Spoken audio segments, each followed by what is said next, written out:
Good morning बच्चों। हमने all the terms of instruction we have completed और आप लोग मुझे अच्छा लगता है कि आप 10 लोग का जो ग्रुप है थॉरली आंसर दे रहे ईमानदारी साथ। एक आध दिन रेयर टीम कॉन्टेक्ट हुआ है, बाकी दिन आपने रेगुलर आंसर दिया दैट्स गुड, तो आप एप्रिसिएशन के लायक हो। नाउ इंस्ट्रक्शन का हम लोग आखिरी पार्ट में है, यहाँ पे हम लोग को जर्नल एंट्री करने हैं। जैसे बहुत सारे जर्नल एंट्री बच्चों, ठीक है ना। और ये 11th के जर्नल एंट्री की तरह नहीं है। 11th में जर्नल एंट्री करना है, इसमें भी आपको जर्नल एंट्री बाहर भी करने हैं, कुछ क्या सारे जर्नल एंट्री बाहर ही करने हैं। तो देखिए बहुत सारे एंट्री है क्वेश्चन में, इतने सारे जर्नल एंट्री ना कि कॉलेज में जिस तरह से पढ़ाएंगे ना वो इतना कन्फ्यूजन है आपको कुछ पूछो मत। हम लोग क्वेश्चन की जर्नल एंट्री को कुछ डिवाइड कर रहे हैं, ब्रेक करेंगे तो आपको ईजी पड़ेगा। उसके पहले एक चार्ट है that you have to understand properly.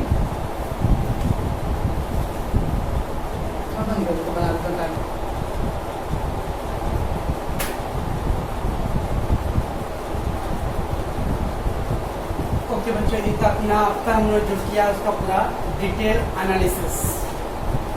Bills of question का सबसे शुरुआत कहाँ से था याद करो, उसका हिस्ट्री, सेल एंड परचेज। जैसे सेल और परचेज ट्रांजेक्शन का है ऑब्वियसली क्रेडिट ट्रांजेक्शन है,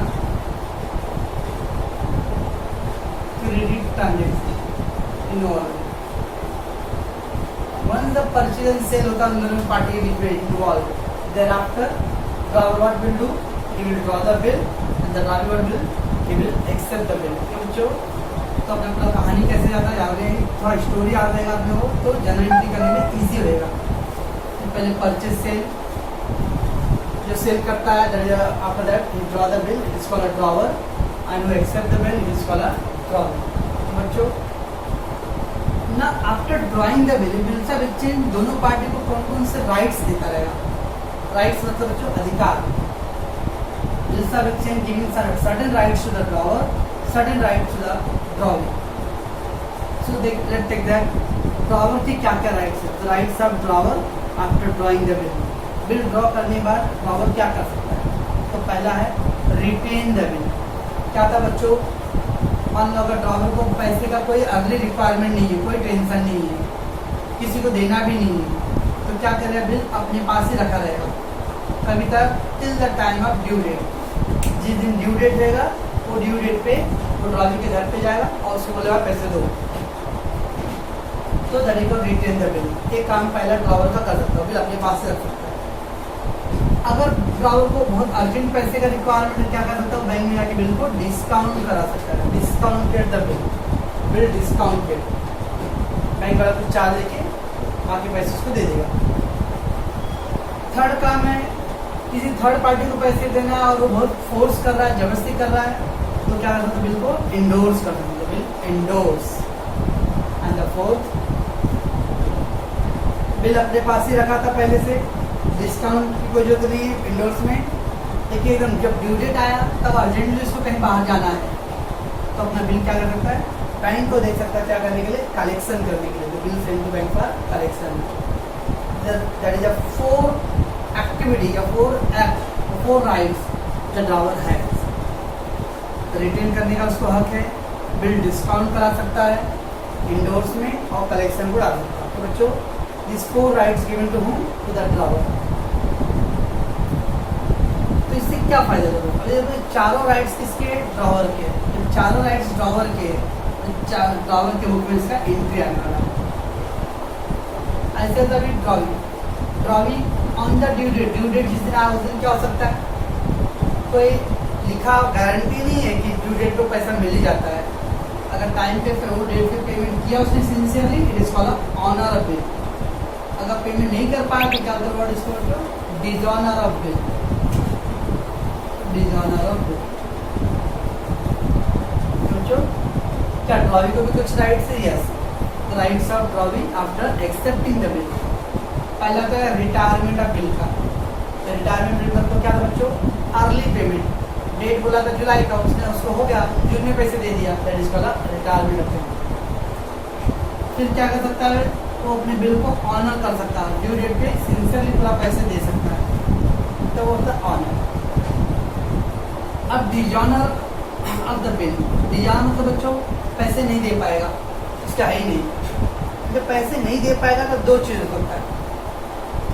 इंडिया है, यहाँ पे आप उसका जान नहीं ले सकते, तो पैसे नहीं दे रहा तो आप जान नहीं ले सकते, तो that is called word insolvency.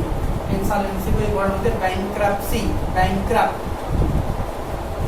Nirav Modi, Vijay Mallya bankrupt declare, insolvent, तो इंसॉल्वेंसी। अब इंसॉल्वेंसी हो गया तो पैसे डूब गया। लेकिन ड्रॉवी बोल रहा है दूंगा मैं, लेकिन अभी नहीं दे पाऊंगा, मुझे और थोड़ा टाइम चाहिए, extend the time, that is called word renewal of bill. ये डिजायर में, क्यों डिजायर में ऐसा दोनों लिखा हो? डिजायर का मतलब क्या था? पेमेंट नॉट मेड, इसमें पेमेंट नहीं कर रहा है, इसमें भी नहीं कर रहा है, दोनों में फर्क क्या बच्चों? इसमें एट ऑल नहीं करेगा, कोर्ट ने प्रूफ कर दिया है। इसमें पैसे देने, वो नहीं बोला कि नहीं दूंगा, मैं दूंगा लेकिन मेरे को थोड़ा और एक्स्ट्रा टाइम चाहिए, that is called renewal of. बच्चों चार्ट का एकदम इतने सारे जो टर्म्स है, इसके ऊपर हम लोगों को क्या करना है? जनरल एंट्री करना है। सबसे पहले बच्चों जनरल एंट्री करने के लिए इस तरह से दो पेज रहेगा, फ्रंट लेना है। लेफ्ट साइड वाला पेज जो रहेगा name of the drawer, name of the drawer, पूरा ड्रॉवर का जनरल एंट्री रहेगा। और ये जो राइट साइड वाला पेज रहेगा वो name of the drawee, drawee का बुक रहेगा। तो देखिए टू पार्टी है सर, इंडोर्सी भी है, हम लोग को सिलेबस में इंडोर्सी का बुक नहीं आने वाला है, ड्रॉवर और ड्रॉवी का ही है, ठीक है ना बच्चों? तो ऑलवेज ट्राई करने का फ्रंट एकदम फेस टू फेस रहे, लेफ्ट साइड में ड्रॉवर, राइट साइड में ड्रॉवी।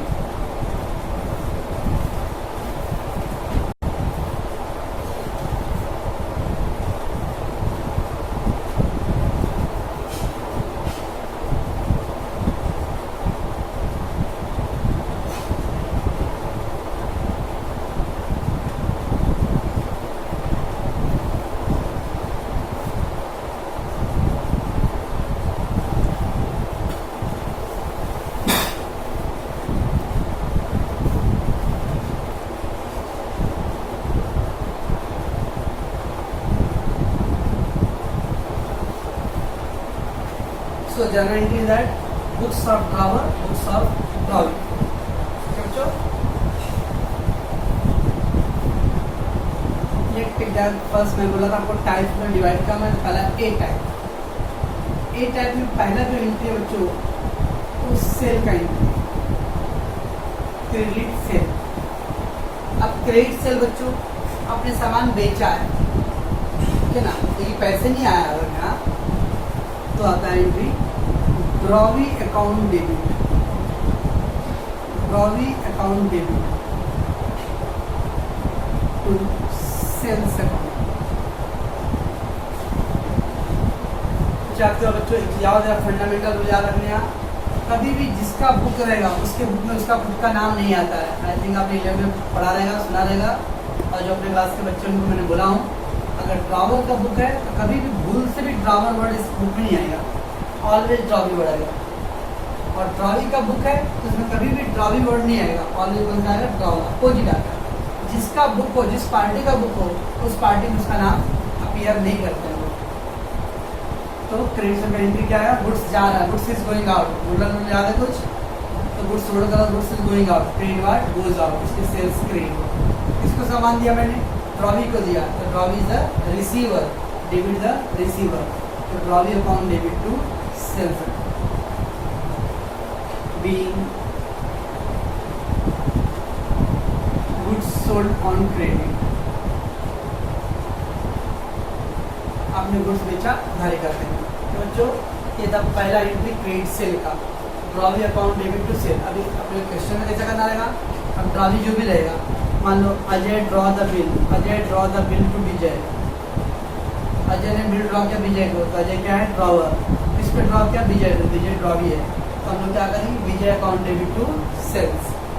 तभी अपने को एंट्री बाइड करना है, drawee account debit sale. Question में जो भी ड्रॉवी का नाम दिया रहेगा वो नाम लिखेंगे लोग, Vijay account debit to sales. When the drawer make the sales, at the same time drawee क्या करेगा बच्चों? परचेज करेगा। तो तब भी पहला एंट्री क्या आएगा? Purchase, credit purchase, credit purchase. वो सामान खरीद रहा है, ये सामान बेच रहा तो गुड्स गोज आउट, तो सामान खरीदा गुड्स इज कमिंग इन, इधर लिखेगा परचेज, परचेज अकाउंट डेबिट। कौन सामान बेचा था? ड्रॉवर में, तो drawer is the giver, credit the giver, drawer. तो गुड्स परचेज। कुछ बच्चे बोले सर गुड्स नहीं लिखेंगे यहाँ पे, गुड्स तो आप याद करो जनरली जब अपना स्टार्ट हो रहा था तो मैंने स्टार्टिंग में धीरे धीरे गुड्स निकाला, क्योंकि जैसे जैसे आपको थोड़ा सा नॉलेज होता चला गया वैसे मैंने मतलब गुड्स कट कर दो। जब भी उधारी खाता में यानी खरीदेंगे तो हमेशा वहाँ पे मतलब गुड्स खरीदेंगे बेचेंगे तो हमेशा sale of purchase word use करना है, तो गुड्स नहीं लिखने वाला। और नरेशन क्या है जो being goods purchase on credit. एक फर्स्ट इनकी दोनों बुक का, ड्रॉवर के बुक के अंदर क्रेडिट से, ड्रॉवर के बुक के अंदर credit purchase. Drawee account debit to sale, तो वो उल्टा हो गया, ड्रॉवी डेबिट था इधर पे ड्रॉवर क्रेडिट हो जाएगा, उल्टा हो जाएगा। Purchase account debit to drawer. अब ड्रॉवर क्वेश्चन में एग्जाम में ड्रॉवर मान लो अजय है, purchase account debit to Ajay. तो बच्चों एक फर्स्ट टाइप का एंट्री परचेज एंड सेल।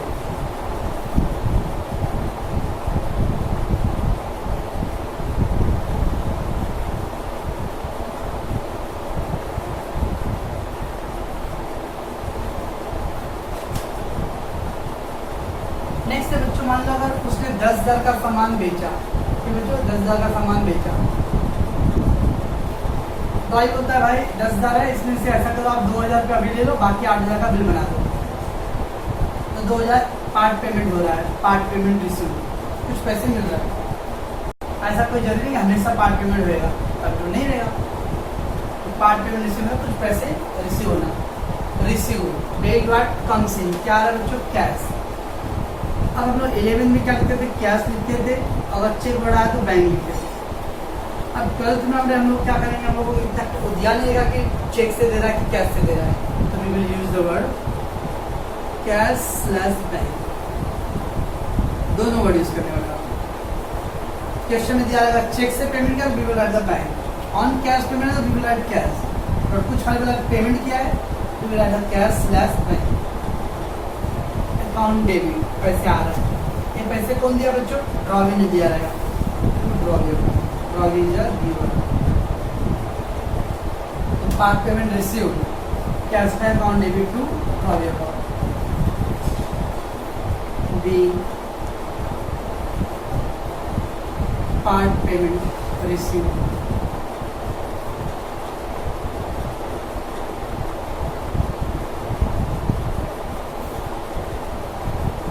तो पार्ट पेमेंट पैसे रिसीव कर रहा है, पैसे receive debit part comes in, cash is coming in, और पैसे कौन दे रहा है? ड्रॉवी, ड्रॉवी जो गिवर, क्रेडिट का गिवर। ये पैसे रिसीव क्या थे, क्या करेगा? पैसे पे करेगा, पार्ट पेमेंट पेड।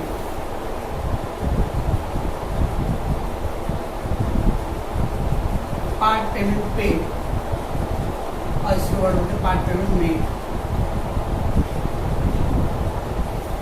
हमें पैसे दे रहा है तो पैसे इसके पास से जा रहा है, तो कैश बैंक अकाउंट क्रेडिट। पैसे किसको दे रहा है बच्चों? ये ड्रॉवी ड्रावर को दे रहा है, तो ड्रावर के हाथ में आ रहा था, drawer is the receiver, debit the receiver. तो drawer account debit to cash bank account. B part payment made और पेड। एक दूसरा एंट्री होता है बच्चों, तो पहले परचेज सेल और परचेज का एंट्री होता है, फिर कुछ पैसे रिसीव होगा तो part payment receive and part payment paid. पैसे मिल रहा है इसलिए cash bank to drop. Logic में ध्यान होगा, एक एंट्री आता है तो दूसरा एंट्री ऑब्वियस उसका रिवर्स हो जा रहा है। यहाँ ड्रॉवी डेबिट था, यहाँ पर ड्रॉवर क्रेडिट हो गया, यहाँ ड्रॉवी क्रेडिट है, वहाँ पर ड्रॉवर डेबिट है, जस्ट रिवर्स। तो cash bank account debit drawee, और वहाँ पर ड्रॉवर टू कैश बैंक। मान लो 10,000 था बच्चों, तो 10,000 में 2,000 पैसे दे दिया, कितना बच गया बच्चों? 8,000 बच गया, 8,000 का बिल बनेगा। बिल ड्रॉन, बिल ड्रॉ कर रहा है तो उसको बोलते हैं बिल्स रिसीवेबल। क्यों बिल्स रिसीवेबल? क्योंकि ड्रॉवर को पैसे उससे लेना है, रिसीव्ड, और एक रिसीव्ड और एक रिसीवेबल, तीनों में फर्क है। रिसीव प्रेजेंट टेंस है, वर्ब का फर्स्ट फॉर्म है, मिला। रिसीव्ड पास्ट टेंस है, पैसे मिला था। रिसीवेबल पैसे मिलने वाला है, तो ऐसा होता है। तो इंग्लिश में जो बिल रिसीवेबल पहले आपने वर्ड सुना था खाली, ध्यान में रिसीव पैसे मिला, रिसीव्ड पैसे मिला था पास्ट, रिसीवेबल पैसे मिलने वाला है। तो बिल्स रिसीवेबल मीन्स फ्यूचर में पैसे मिलेगा। तो बिल्स रिसीवेबल अकाउंट डेबिट। ये पैसे किससे मिलने वाला बच्चों? कौन देने वाला है? Drawee. Drawee is a giver to drawee. नहीं समझता वैसे लॉजिक याद रखना कि ड्रॉवर के रूप में कभी भी ड्रॉवर का नाम भूल से भी नहीं आएगा। अगर किसी ने ड्रॉवर के रूप में ड्रॉवर का नाम लिखा तो उसको अगले जन्म में कीड़े मकोड़े का भी जिंदगी नहीं मिलेगा। तो खुद के रूप में खुद का नाम नहीं लिखना है ड्रॉवर। ड्रॉवर के रूप में ड्रॉवी, सब जगह ड्रॉवी आएगा, कहीं ड्रॉवर नहीं आएगा। Bills receivable account debit to drawee account. Bill drawn for 2 month या 60 डेज जो भी रहेगा वो लिखेंगे। Bill drawn for 2 month। अब इसने बिल ड्रॉ कर दिया तो ड्रॉ को क्या करना पड़ेगा? बिल एक्सेप्ट करना पड़ेगा। Bill accepted.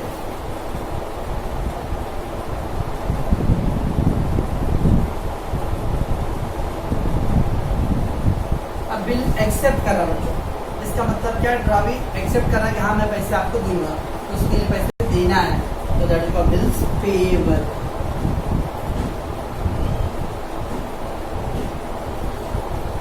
Bills payable. अब ये बिल्स पेएबल क्यों लिखा है? इसका same word pay, paid and payable. Pay पैसे दिया at present first form, paid past tense पैसे दिया था, और पेएबल पैसे अभी देना है, फ्यूचर में देंगे, दैट इज पेएबल। बच्चों तो पैसे देना है, किसको देना है? ड्रॉवर को। तो drawer is the receiver. Drawer account debit to bills payable account. B bill accepted for. इस तरह से बच्चों 6 इंटरव्यू, 6 इंटरव्यू अभी टाइप ए का मैं अलग अलग टाइप में डाल कर रखा हूँ ताकि आपको इजी पड़ेगा। टाइप ए में मैं बोलूँगा टाइप ए का एंट्री बोलो तो पूरा 6 एंट्री बोलना है। अगर टाइप ए का ड्रॉवी के ऊपर एंट्री बोलो तो आपको 3 एंट्री बोलना है। टाइप ए का ड्रॉवर के ऊपर एंट्री बोलो you have to select this name। If I say clear simple सा बिल एक्सेप्टेड का एंट्री बोलो you have to say drawer account debit to bills payable. If I say part payment receive का entry बोलो, part payment receive का entry cash में account debit to drawee. If I say credit purchase का entry बोलो, purchase account debit to drawer. If I say bill draw का entry बोलो, bill receivable account debit to drawee. अगर मैंने वो heading बोला तो एक पर्टिकुलर एंट्री बोला, वही एंट्री बोलना है। मैंने बोल दिया खाली ड्रॉवर के ऊपर टाइप ए का एंट्री बोलो, ड्रॉवर में टाइप ए का एंट्री 3 है, credit sale, part payment receive, bill draw. Okay बच्चों, ये था पहला भी ए टाइप का 6 एंट्री। तो बच्चों मैं अभी इसको यहीं पे स्टॉप करता हूँ, धीरे धीरे देखता हूँ कि आपको क्या परफॉर्मेंस होता है। ओके, ये 6 एंट्री आपको रेडी करना है और मैं शाम को या कल पूछने वाला हूँ, है ना। और फिर आपको धीरे धीरे एक एक टाइप का हम लोग करेंगे ताकि आपको बर्डन भी कम हो और आराम से समझें। ये एंट्री वेरी वेरी इंपॉर्टेंट है, अगर एंट्री नहीं आएगा तो सम नहीं हो पाएगा। जैसे एंट्री याद करना है और कुछ डाउट रहेगा तो आप पूछ सकते हो बिंदास।